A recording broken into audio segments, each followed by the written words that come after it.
سڑکیں ٹوٹ چکی تھیں, کوڑے کے ڈھیر لگے ہوئے تھے شہروں کے اندر, آپ کی صوبائی حکومتیں ٹکے کا کام نہیں کر رہی تھی, اکانومی کی نبضیں ڈوب رہی تھیں.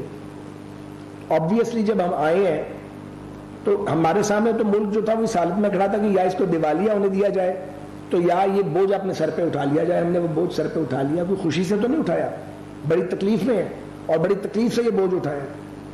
اور پی ٹی آئی بہت خوش ہے عمران خان کہ ٹھیک ہے, روز کہتا پاکستان سری لنکا بن جائے گا. آپ کے منہ میں خاک, پاکستان کبھی بھی سری لنکا کے حالات اللہ پیدا نہ ہونے دے پروردگار.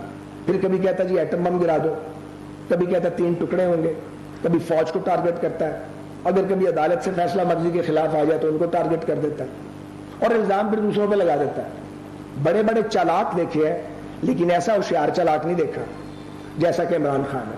لیکن آپ دیکھیں قدرت اسے کیسے ایکسپوز کر رہی ہے. ہر وہ چیز جو انہوں نے تھوکی ہے وہ چاٹنی پڑ رہی ہے, کیونکہ اللہ کا نظام موجود ہے.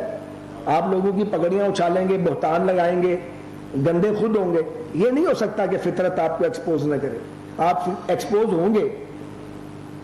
تو میں یہ سوال پوچھنا چاہ رہا ہوں کہ یہ غیر ملکی سرمایہ کاری عمران خان پہ کیوں کی گئی ہے, کس ایجنڈے کی تکمیل کے لیے کی گئی ہے؟ پھر اس کا کیا یہ مطلب ہے کہ جو بات حکیم سعید شہید کہتے تھے اور ڈاکٹر اسرار مرحوم کہتے تھے وہ درست عمران کے بارے میں, کہ ایک آدمی ہے اس کو لانچ کیا جا رہا ہے تاکہ پاکستان کی پالیٹکس کو کیپچر کیا جائے. آپ تو پاکستان کو ڈی اسٹیبلائز کرنے کے لیے آئے تھے اور آپ نے کامیابی سے یہ کام کیا ہے. اکانومی کا بیڑا غرق کیا ہے, آپ نے چینیوں کو ناراض کیا ہے, آپ نے پاکستان کو دنیا میں تنہا کیا ہے. آج لوگ بلک اور سسک رہے ہیں, ایک وقت کی روٹی پوری نہیں ہو رہی. اور جواب دیں ظاہر ہے اب ہم ہیں, کیونکہ حکومت میں ہم ہیں اس وقت. آپ جو ہے آپ نیرو کی طرح روم جل رہا ہے اور آپ بانسری بجا رہے ہیں اور خوش ہیں کہ اچھا تباہی اور مچنی چاہیے اور اکانومی خراب ہونی چاہیے.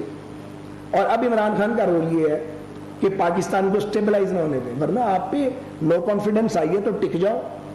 ٹکتے ہی نہیں ہو, ٹک جاؤ نا اور اپنی باری